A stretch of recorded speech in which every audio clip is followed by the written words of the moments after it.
Good afternoon. Good afternoon. Good afternoon. I invite everyone to silence your cell phones. Okay.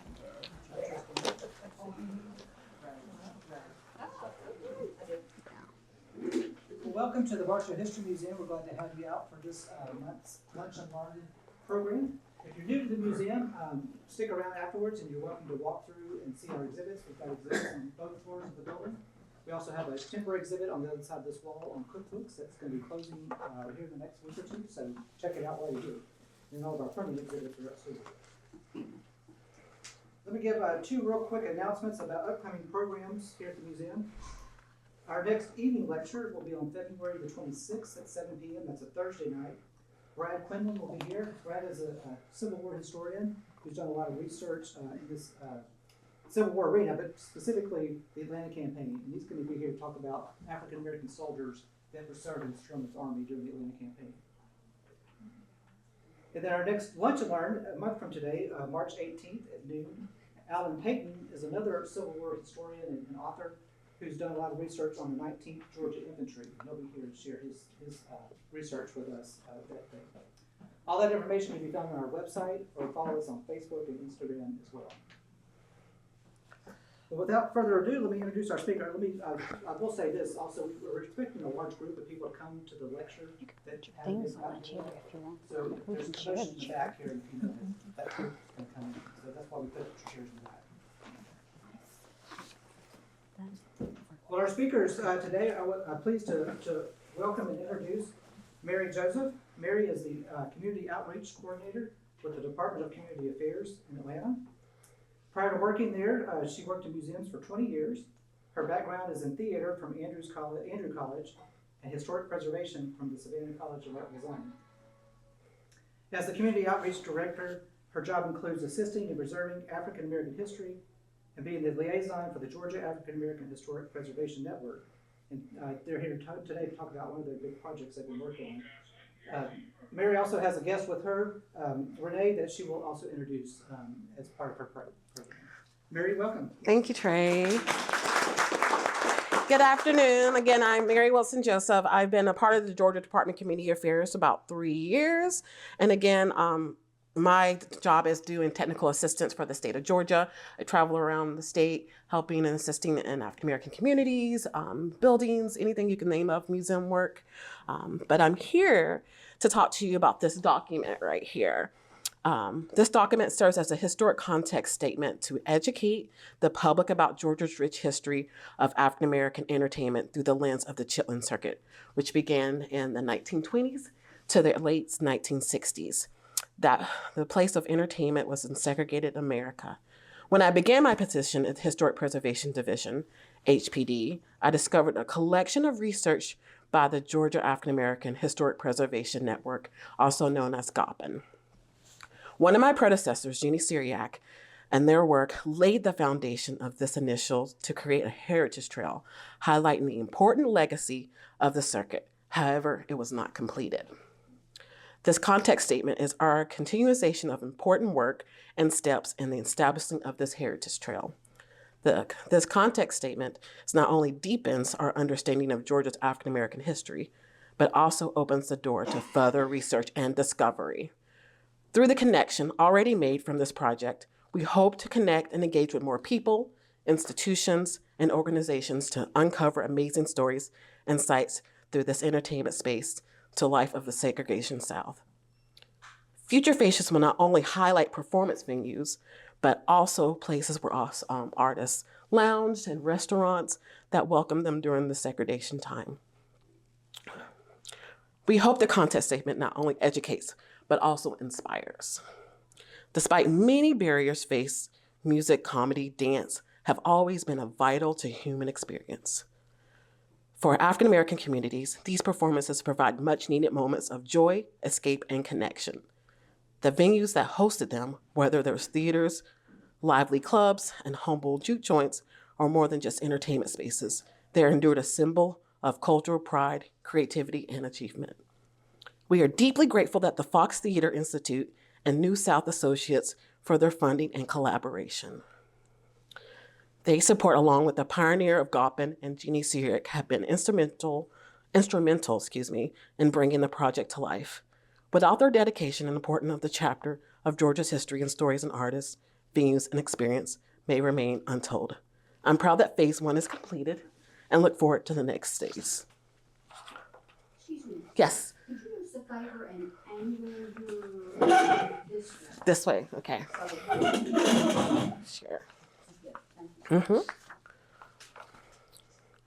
So Fox Gives. Lee Burns is not able to make it. She's the one that coordinates Fox Gives, but I'm happy to tell the information that I know about Fox Gives. Fox Gives is a community partnership of the Fox Theater, formerly known as the Fox Theater Institute. Their outreach program began in 2028 and provide historic project supports and operate expertise and professional development opportunities for Georgia historic theaters. Fox Gives boosts work for over 100-year-old 100-year-old theater organization and fulfilled their mission to preserve and share. They have awarded over $4 million in grant funding to 65 historic theaters since 2008. They have numerous locations in statewide, regional, landscape, national partnership with nonprofits and government. And in 2004, that's when I applied for the grant, I was awarded $25,000 for this circuit heritage trail. This project approached more collaborative than previous. Most of it was more of, brick and mortar, but this one is more an engagement and more outcome and discussion. Through these collaborations, our Fox Gives team had an opportunity to focus on distinct projects without impacting the numerous programs and commitments.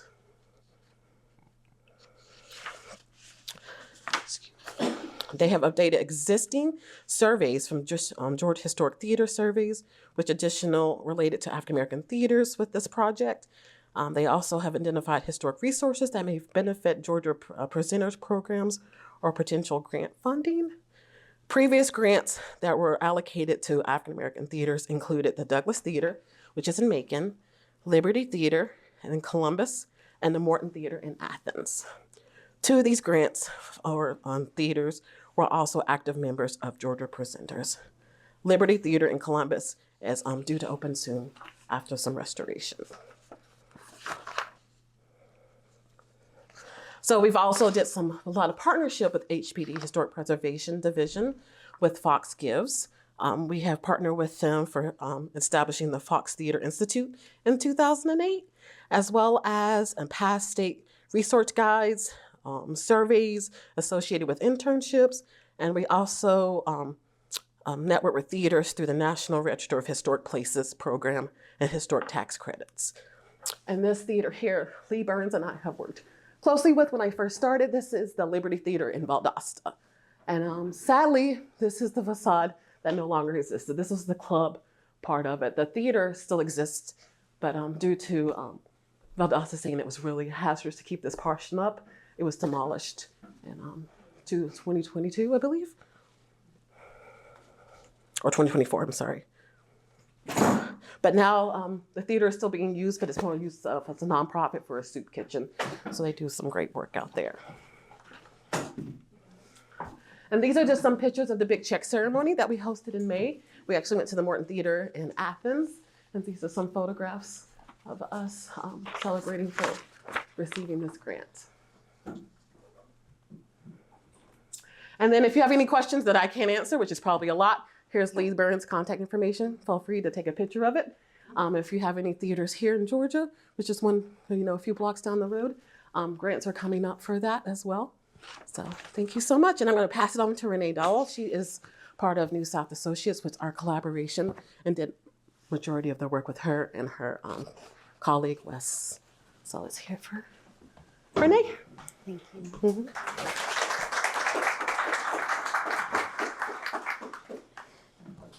All right. Good afternoon, everyone.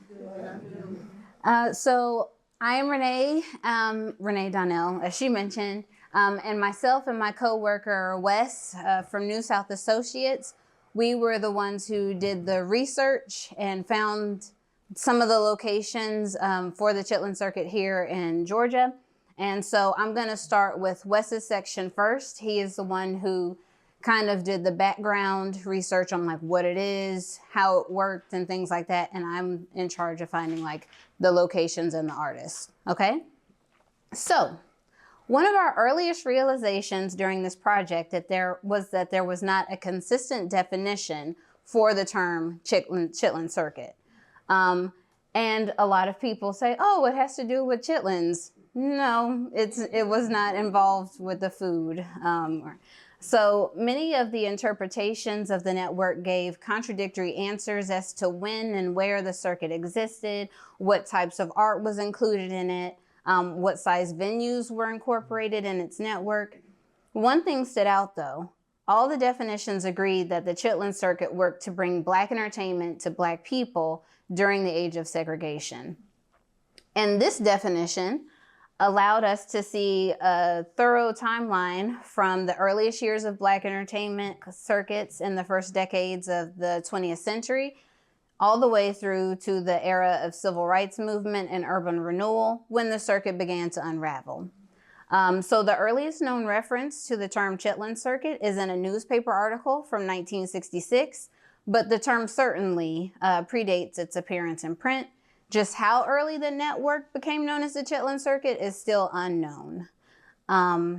So this is a definition we came up with. And beyond landing on this basic definition of the study, we also brought preconceived notions as to what the Chitlin circuit would concentrate on, including one topic that I'm sure many other people would anticipate being the focus, which would be the musicians and the artists who played on the circuit. Though the musicians are a key element in the story, there was a lot going on off stage to bring artists to local stages across the state. So we pulled back the curtain to reveal a web of entrepreneurs that made the Chitlin circuit possible. And the circuit itself is really a professional network of regional promoters, booking agents, managers, venue owners, and of course, the artists. So, a regional promoter was someone who advertised an event and oversaw ticket sales. They were responsible for placing advertisements in newspapers, distributing posters, and coordinating where tickets would be sold. Beyond the basic promotion aspect of the job, promoters also served as the local contacts for booking agents, typically using their relationships with area venues to book talent on behalf of the agent. So after booking the artist, the regional promoter also secured necessary permits and often even arranged lodging and transportation for the visiting entertainers. So examples of regional promoters from Georgia include James Neal Montgomery of Atlanta and Clint Brantley of Macon.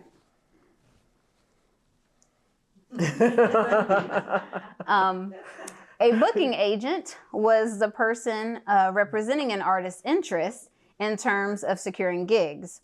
Often working as part of a larger agency, the agent stitched together tours for the artists they represented by working with local promoters to book performances throughout the country. In the 20th century, the title promoter was regularly used to describe the work of a booking agent. So context is often needed to discern which role a person was acting in on specific events. And an example of a booking agent from Georgia was Mr. Reese Dupree.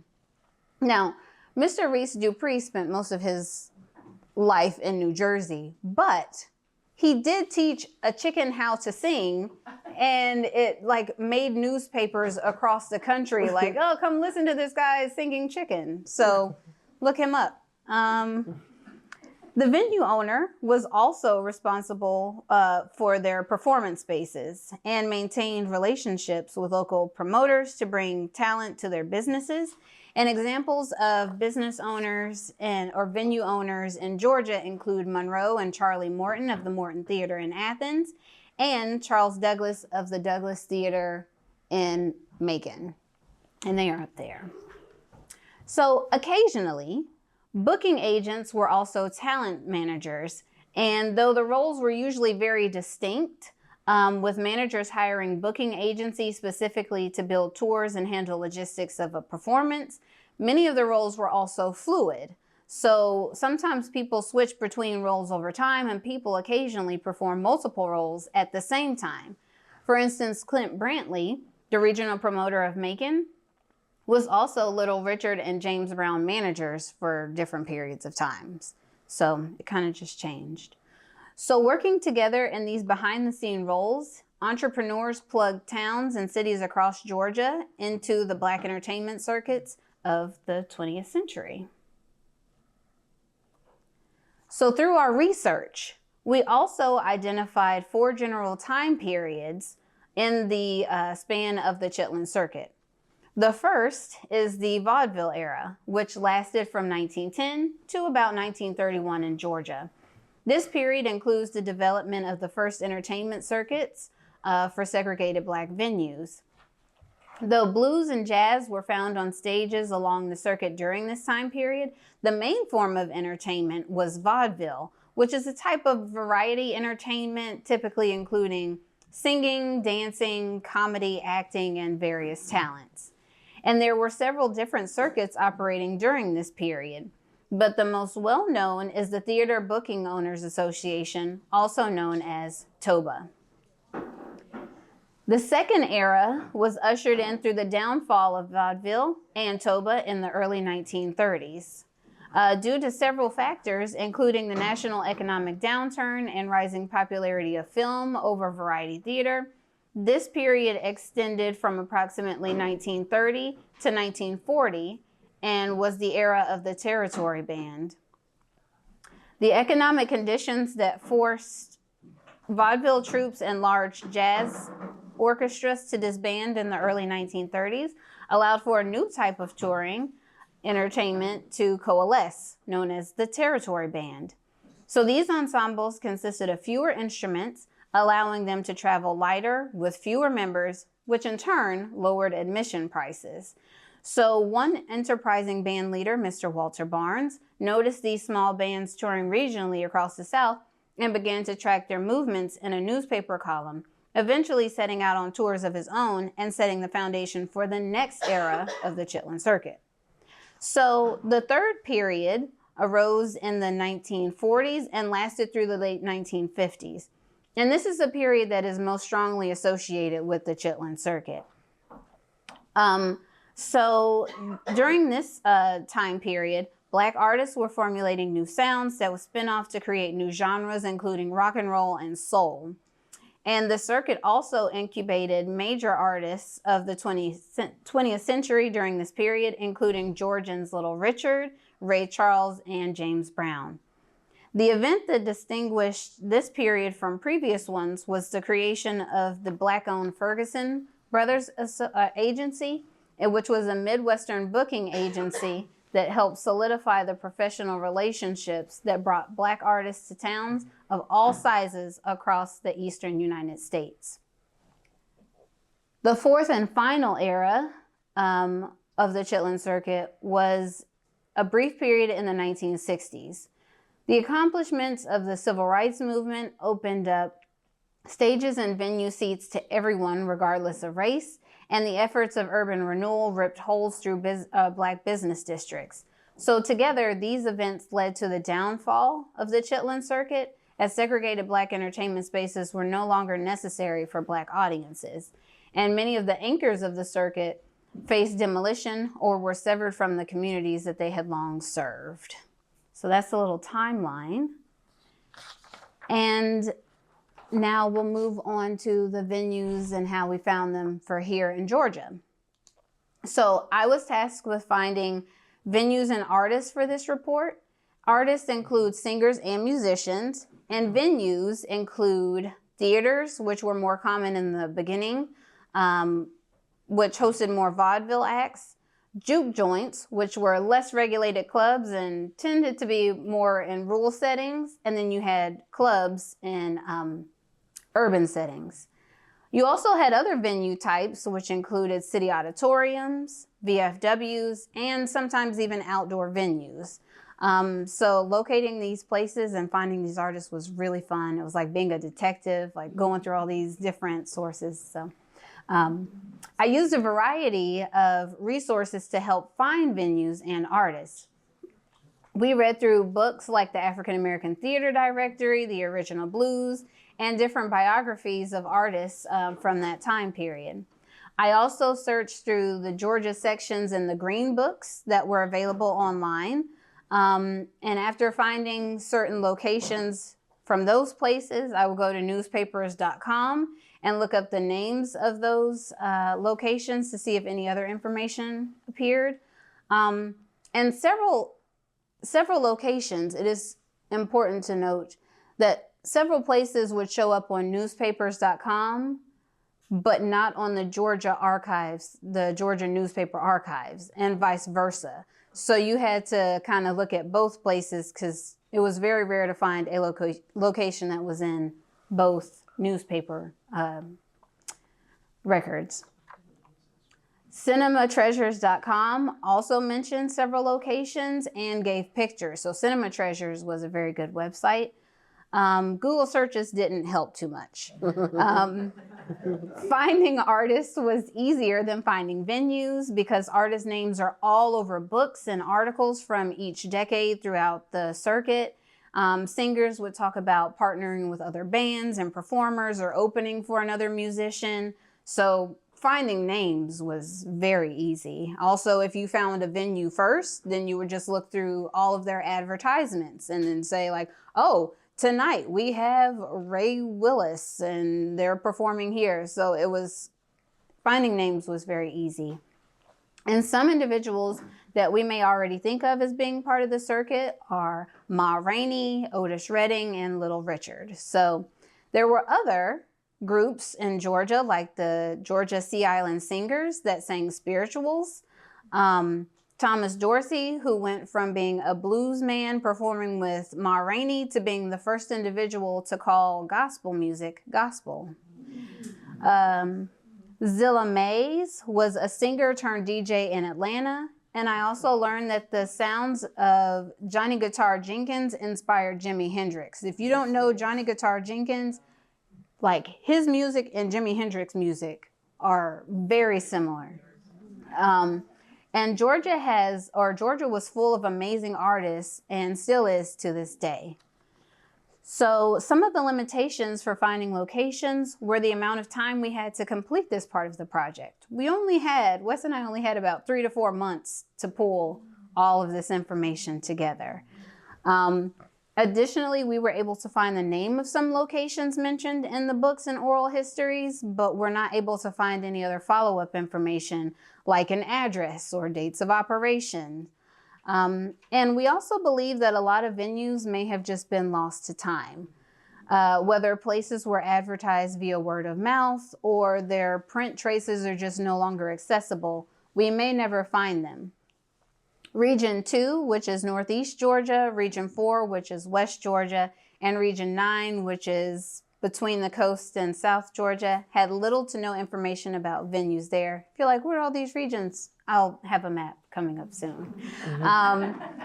For this region, which is Region 1 in Northwest Georgia, we found a few locations that are just names but cannot verify their existence in city directories or newspapers or other things. So for instance, the Idle Hour Club and Mixmasters Club in Rome, Georgia, we got their names, but we weren't able to find anything else about them. It was just people talking about them from like, yeah, when I was young, we used to hang out here, but there was no follow-up information. There are likely many other locations or venues that are still waiting to be found.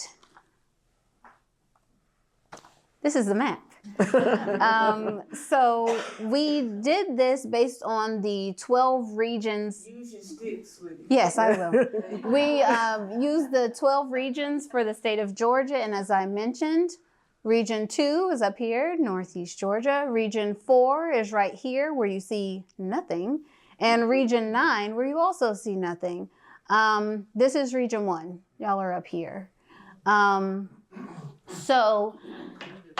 It is by no means a complete list of our venues that we have listed over here, but it is what we were able to find so far. Now you can see that the Atlanta metro area has a lot of venues. Macon has a lot of venues, and also the coast has a lot of venues that we were able to find information on. But other regions still need a little bit more research. So now we're going to move to some case studies across the state. Before you do, may I ask you a question? Yes, Because my man will go on somewhere. I'm Janice Sykes with Goblin. yes, Now, that Macon Library with their African American collection, yes. have y'all gotten to them? Yes, we Okay, went there, and we also did the Auburn Avenue Research Library, looking for things. James Neal Montgomery, all of our information about him was there. Clint Brantley was in the Macon area Well, I one. respect that we'll get to my resume, but I got that Montgomery collection at Auburn. Ah, So I'm very old, nice. honey. I just wanted to make sure you got to Macon. Yes, we did. Because there's a whole lot that's not gonna say Chitlin Circuit, but Otis Redding's sons, have y'all interviewed them yet? I don't think we No. have. Okay, I'll give you the contact, they're my children's cousins. Okay, So, and they have there's a lot of juke joints, including one that my children's family owned. Okay. Right below Macon and Moultrie. okay. So we'll talk later, but it's some of those sad, thank you. Yes, thank you. Really, thank you. Yeah, because that'll be helpful Helpful for phase moving 2. forward. Yes. So one of our locations was Coconut Grove in Savannah, Georgia. Coconut Grove is unique because it was a tourist lodge / club / dining hall. So it had these little cabins that people could stay in, but then it also had a main facility where different artists played and entertained audiences. What was fun learning about Coconut Grove was seeing their advertisements and how they started to promote their upgrades to their facility. For instance, like a neon sign out front and air conditioning. When air conditioning became a thing, everybody started advertising it, because now you could dance for hours and not like melt your makeup off or like sweat out your press or anything like that. So yes, so that's Coconut Grove. We also had Club 15 in Macon. So Club 15 was a club where most of the events were promoted by regional promoter Clint Brantley, who we discussed earlier. And artists such as Otis Redding, James Brown, and Gladys Williams, not Gladys Knight, Gladys Williams, she's someone different, and more performed at Club 15. In fact, a majority of Otis Redding's 1963 performances were actually performed here. And fun fact, James Brown and Joe Tex got into a gunfight at Club 15 in 1963 during a Johnny and his Pine Toppers performance. It was all because James Brown was jealous of Joe Tex. It was a whole thing, but they wrote about it. So we also have House of Blue Lights. So House of Blue Lights was a juke joint in Athens off of Barnett Shoals Road. While there were theaters and VFWs in Athens for Black patrons, this is the only juke joint we were able to find for Athens. I'm sure that there was probably more, but this is the only one that we were able to find. And fun fact, House of Blue Lights was actually mentioned in the first verse of Little Richard's song, Good Golly, Miss Molly. Yes. And Mary spoke about the Liberty Theater in Valdosta already.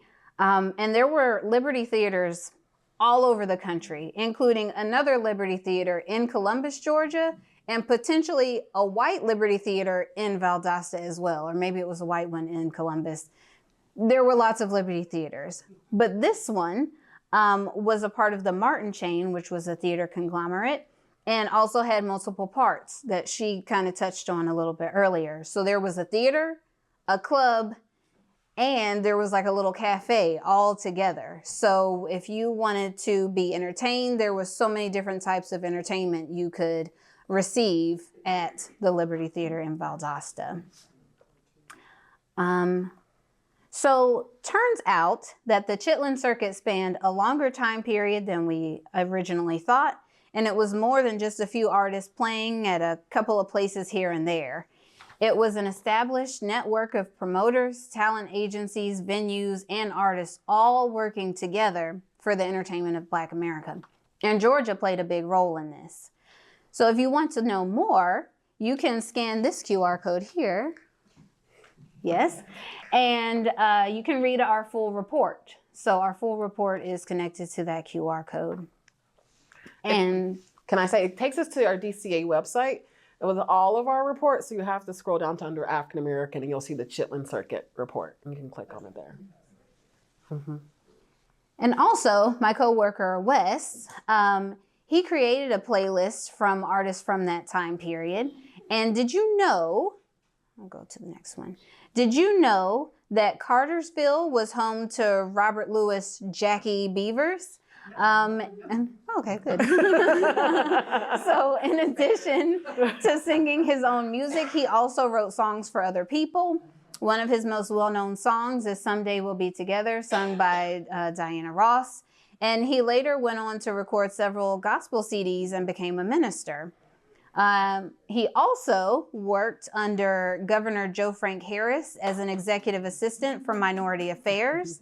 And you can find out more about Jackie Beavers and other Georgia artists on this playlist. No, that's the Florida one. That's the Florida one? Yeah, Okay. but we have these cards here, and they have the playlist here on Spotify. And sorry.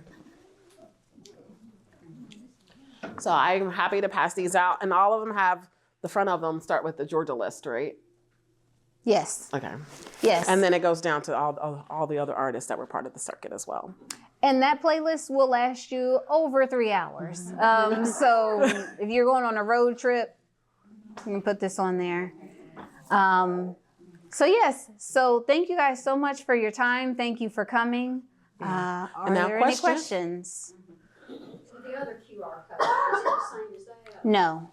This one is, The Florida one. So we discovered while we were doing our project, Florida already created one as well. So hopefully my vision and dream is to make one in the Southeast. I have connected with other states about this as well, and they also seem interested in creating one. Of course, it's always funding is the issue, but hopefully we can make this a bigger trail than the one that we're trying to start in Georgia. But first, I did apply for a second grant for phase 2 to include those unrepresented regions that Renee talked about.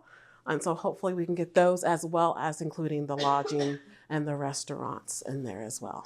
Mm-hmm. Yes, ma'am. Was the Chitlin circuit referenced in the Green Book?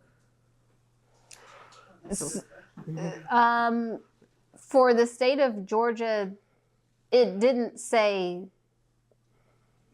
come to these Chitlin circuit venues, but it did list some venues that we were able to find. So it was helpful for finding places that were labeled as like clubs or like restaurants, but a lot of the restaurants were also clubs. So we just looked up both of those things. But no, it didn't say like the Chitlin circuit is in this area explicitly. Yes. Mm-hmm. Good question. Yes? Back to the other side. The Royal Peacock, what was that? The Royal Peacock was in Atlanta. And there are probably a lot of Atlanta and a lot of Macon places that you Are familiar with. And Atlanta is the blue. So we have some of them. No, Tip Top Inn is Macon. That's blue. So it's this one. The dark gray. Right Yes, right here. Right here. So these are some of the places, but that is not a complete list of what we found in Atlanta. There's a lot in Atlanta, a lot in Macon, and a lot on the coast. So yes, the different dots correspond with the color of the region. What about the one that was in Rome, Georgia? Other one you mentioned? Yes, Idle Hour and Mixmaster are up here, and they are not on, or they're right there. But we don't have much information about them, just that they were mentioned in oral histories, but we don't know where it was specifically, other than Or who performed in there. Rome, or who yeah. performed there. Well, it's out there. Did y'all use there's so many projects. The University of Georgia has the Georgia Newspaper Project. Yes. Okay, I really want to mention it because anybody who's interested, you can find a lot more, because many of the papers had what they call the colored corner. Yes. Colored, well, I've been a historian for 50 years, so I can go on, but in the major papers across Georgia, the colored column. Yes. You want to speak on that? So as I mentioned, we had 2 newspaper. We also there's an African American newspaper database as well. So we looked at them too. It was harder to find specific locations in Georgia on that. But for the Georgia Newspaper Archives, which is through UGA, a lot of, like she said, white newspapers would have like a colored entertainment section, or like Negro News. So I like alliteration. So they had different sections, but there's also a lot of African American newspapers that are on the Georgia Newspaper Archives as well. And as I mentioned earlier, you might find some places on newspapers.com, but they will not show up at all on the Georgia Newspaper Archives, and vice versa. Yeah, well, the Georgia Newspaper Archives is still in progress, because we're finding papers coming out of funeral homes. So there are all kinds of places.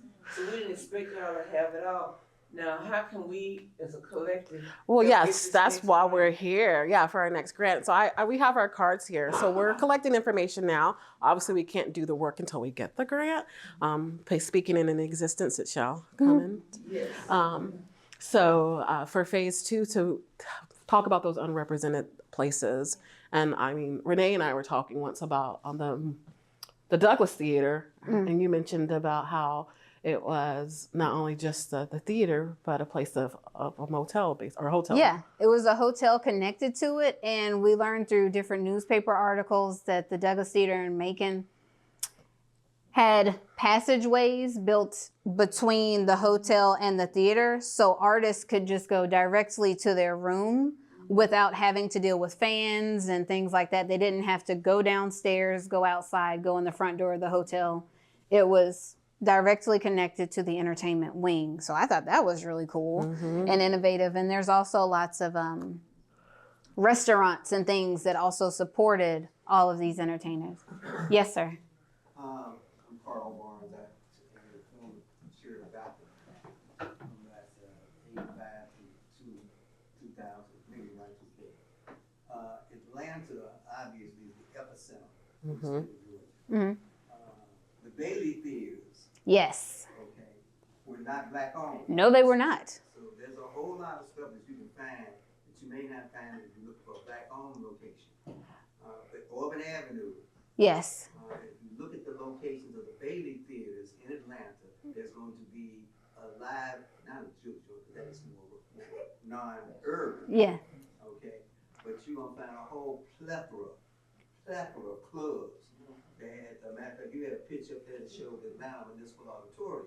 If you're not familiar with what it looks like today, it's the Georgia States. But I saw the folks walking down the street. I said, that's the old Municipal Auditorium. Yes. And the Atlanta Civic Center. So Yes. you get to bigger city, larger towns, larger settlements, you're going to find more. Atlanta has more neighborhoods, and if you get to these neighborhoods and you get to not necessarily churches, but you get to neighborhoods, you're gonna find somebody with a juke joint. Yes. Exactly. So we Not necessarily advertises that, but you get to somebody's grandmama, and they can tell you what they used to do there. Yes. So to both of your points, we have quite a lengthy section in our report on the Bailey brothers, because they were Big time. but they did a whole bunch of like very shady things with like holding out pay on people, and so they're very fascinating. But we have yes. So we have a section in our report based on them and their different venues in Georgia or Atlanta specifically. In terms of your question, did we talk to family members and people's grandparents? No, because once again, we time, had a very 4 short months. period to do this, but it is not out of the question. We would like to for the second phase. And Yeah, I've been talking to my mom, and she's been telling me some stories here. Yeah. yeah, and Yeah. I was thinking like I'm not from Georgia. I'm from North Carolina, but it's a great place. Yes. But my dad, it'll be harder to find individuals that actually experienced it. My dad is 77 and he is on like the tail end of the Chitlin circuit. So it's like people are starting to, it'll be harder to find individuals that like knew about it like during its heyday in the 40s and 50s. Yes, yes, yes. So we got you, Miss Janice, and Mr. Barnes, and my mom, and whoever else. Yeah. Yeah. There we go. Yes, ma'am. Back in the late 60s, I worked at Atlanta University with Lillian Lewis, John Lewis's wife, and we started archiving African American historical records there. Okay. When Atlanta University was started in 1863. I don't know how extensive that collection is now, but it is quite at that time, because the records had paper clips that had rusted on them, documents we call ALS, autograph letter signed, that by the original owner, like J.L. Hudson, Roosevelt, etc. All records pertaining to the establishment of Atlanta University and the children who attended that school, as well as personal things like their illnesses, if they became sick or something like that.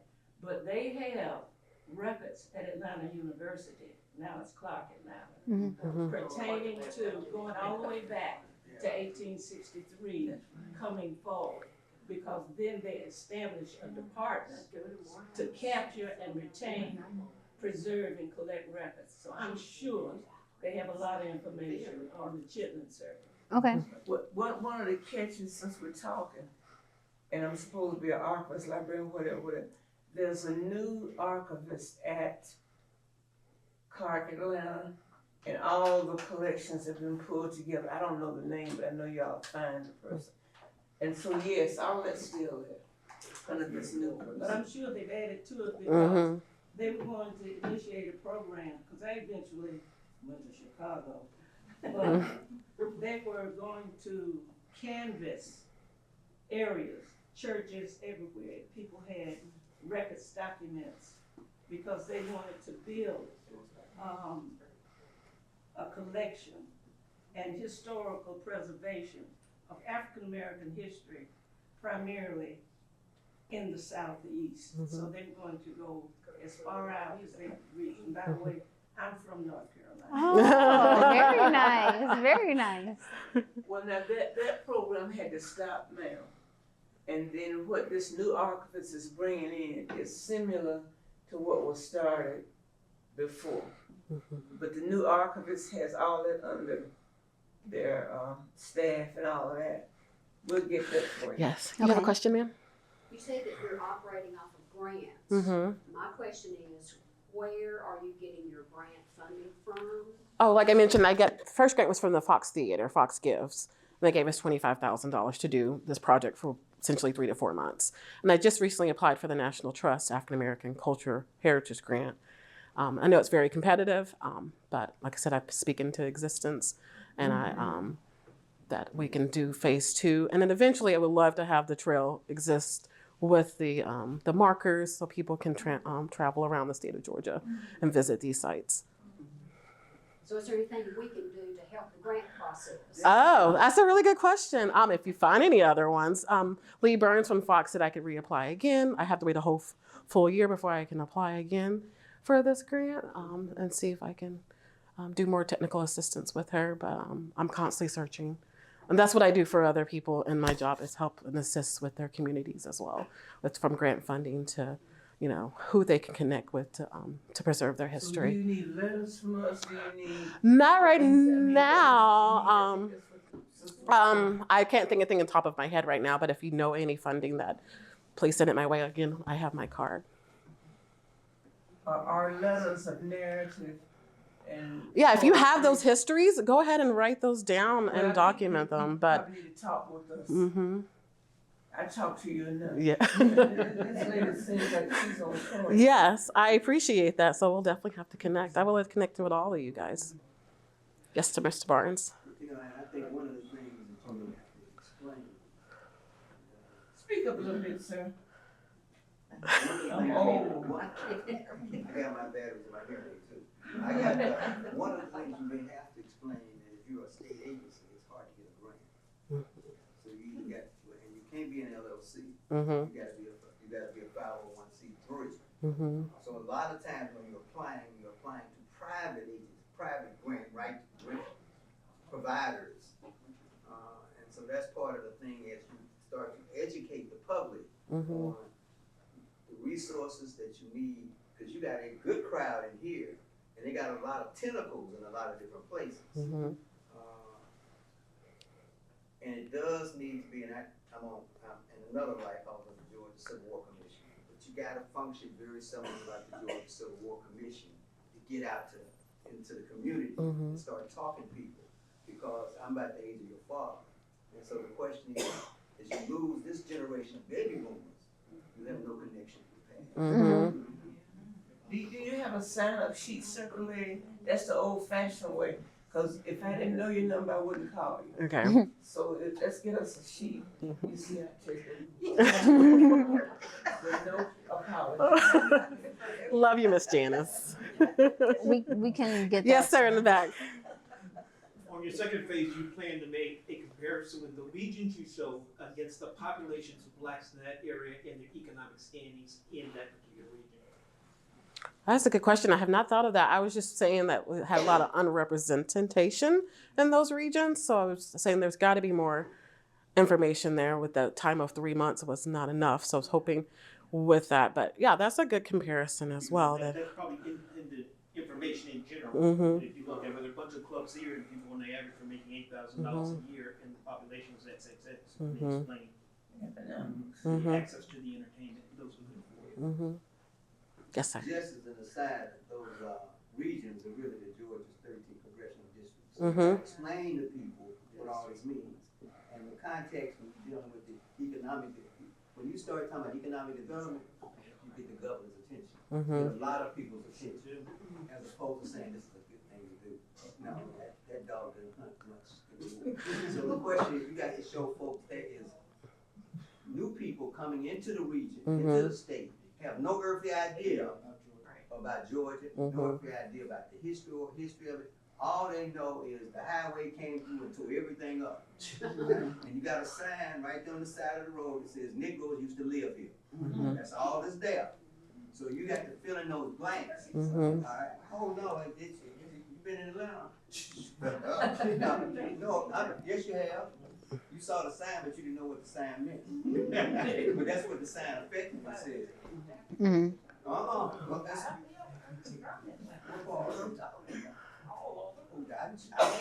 Yes, ma'am. Go ahead. Once upon a time, there were black libraries. As a child, I used to go there Thank you. because there was the storybook time. The library that was in Asheville, North Carolina, is now gone. But there was one individual. She was the superintendent of black elementary schools, Miss Lucy Herring. And records that I provided to her, my father had collected several things because he was like the town's black photographer. All of those records that he had of the people, the places, and the things that he captured were in boxes, envelopes. I gave them to her when he passed. She donated every record that she had, including those from other African Americans in Asheville, to the University of North Carolina in Asheville, North Carolina, as a reference source to touch base with. That may have been unique. I don't know about black libraries in Georgia, Mm-hmm. whether they donated their records to HBCUs in Georgia. Mm-hmm. But that may be a source of record. But a lot of people, African Americans, my age, oh God. It's all right. I'm older than you. My sister and I had to contact someone in Asheville when our father passed to say, what are we gonna do with all these records? Some of them were church, religious, African Methodist Episcopal church records. We shipped out to Washington DC where where they're headquartered. Okay. But sometimes if you see somebody's grandmother, great grandmother, if they kept anything, they don't know what to do with that. Exactly. And maybe it's something you can announce. If you're storing or collecting or have something about your grandparents or your parents or even you, to have a repository where they can send that kind of information, because eventually It's gone. It's gone. One last question. And to tag on what you said, Uh-huh. it's so important to catalog this stuff. Because if you catalog it, people can see what it is, where it's going, and I think it adds a significant amount of value to know, oh, this is this is that. Put names in the back. I think you're a driver. Bill? Bill? Your friend? These are all really good points. Thank you for sharing. And Yes. I'm going to hand it back to Trey really quick. Thank you, guys. Let's give Mary and Renee a hand.